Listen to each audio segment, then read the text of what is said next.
Can I ask you about Morelos? You can. Because Rangers are becoming experts at playing with 10 men. They know how to do that. But Morelos off again. Experts, Well, they've had to do it a few times this season. Would you play him again for Rangers? Because Steven Gerrard, obviously, after the game, was furious. No, I wouldn't. I'd get rid of him. He can't be trusted. You know, we've even seen in the last couple of days he made this statement apologising and then was speaking to Colombian radio and blaming everybody else. But I mean, some of the things which have come out after the game have been slightly, have been slightly concerning. This stuff, Steven Gerrard saying that Celtic are playing the victim card. This is a guy on the first day of the season who was complaining about conspiracy theories with referees. If I came over and punched you and elbowed you in the face, Daryl, I would say you would be the victim in that situation. We saw massive deflection tactics. That'd be very harsh for me to be fair to do that live on TV. You might not work again. People talking about Scott Brown at the end of the game, who did very little. This is, a Rangers team over the years, and I have no problem with this, by the way. I didn't agree with what Scott Brown did. It's not for me. Rangers teams over the years have celebrated with the huddle at Parkhead. Scott Arfield, his celebration, quite within his rights to do it at Ibrox. Was it anything over excessive? Brown absolutely walked off. We saw Andy Halliday, a player who really, was talking about. They were talking about at Ibrox getting a DVD out about him because he made one tackle, which was 80-20 in his favour, and he's made a couple of throw-ins this season. And he's a bang average player who's trying to use these things and create melees which are there. Do your business on the pitch. You've had one win in the last 3 seasons. It's massive deflections worrying about Celtic. And let me tell you, Rangers haven't made progress this season. We'll hear everybody banging on about it. They've lost 3 times to Aberdeen. Kilmarnock have been better than them in the league. I think they've beaten them, Kilmarnock, and drawn twice. Rangers haven't beaten Hibs. So all this nonsense, Steven Gerrard has made progress. He's 13 points behind Celtic. They're out of the cup competitions. I've never heard so much waffle. Are you done? No. It's his longest answer ever. By the way, your 2 jobs tonight, your last line of defence for me. Well, let me ask you about Morelos. Would you play him again? Absolutely. He scored 29 goals, Daryl. Chris is getting a bit excited. He contradicts himself. He wasn't happy with No, he actually wants to give him a chance.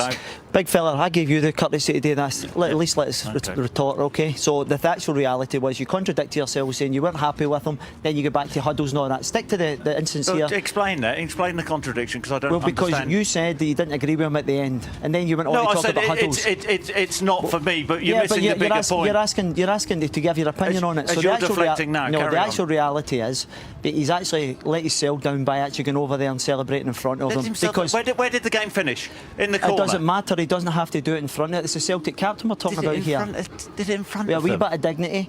Walk away for the situation, celebrate with 59,000 fans. So we blame Scott Brown for everything, don't we? But it's okay when Rangers players do it, and they're quite within their rights to do it when they've done it before. There's a lot of madness going on at the moment. He doesn't have to rile people up. Blames. Foot's planted right against the side of Alistair Johnston's leg. But what I would say is, had VAR been there, nobody's moaning that that's not a red card. It was a yellow card. There's no doubt about it. So understand why it's a red card when you see it in real time. Yeah, it's fast. Kenny, I always say this: football, you need to. Card, well, come on, hang fire, James. I've just gave you the reason why I don't think it's a red card. It's a red card. It's a yellow card for me. VAR comes in, intervenes, and it's clearly when it slows that down.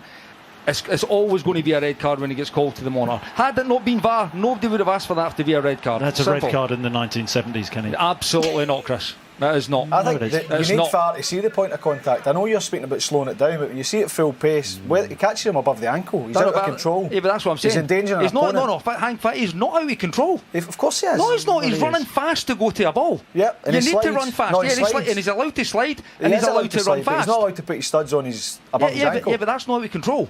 Of course he's not out of control. So he meant it then?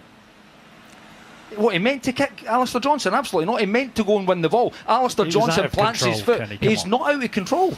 He is not out of control. Listen, this day and age, with VAR, slow down, that is a red card. I get it. But for me, if VAR's not there, nobody's moaning that's not a red card. Nobody heat's at all. getting to Kenny. Absolutely not.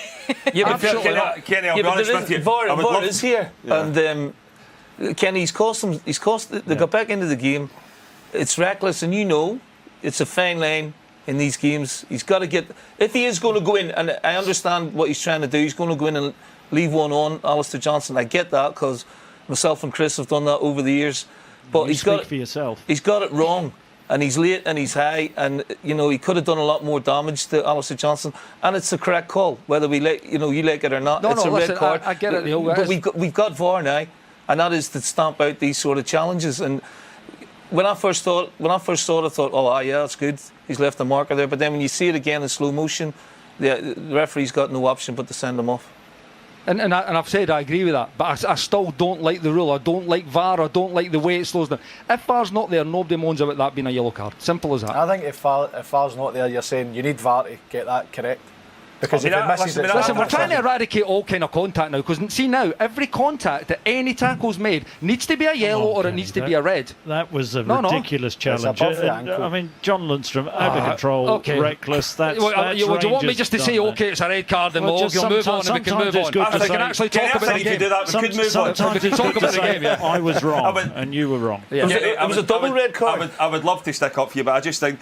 Listen, Boydie, I don't need anyone to stick up for me, mate. I would love to. I can stick to my opinion. But no, listen, I get that. Rubbish, and it always intervenes, and it's whether it's right or not. To the law of the game, I understand it's a red card. What about a bit of criticism to John Lundstrom? Yeah, no, that's what I was about to say. If it's one of your teammates, Kenny, you would have been unhappy. You would have been raging in terms of you've got yourself back in it, get back into half time, make a couple of tactical substitutions. When you go to the ground there and you see it again, I think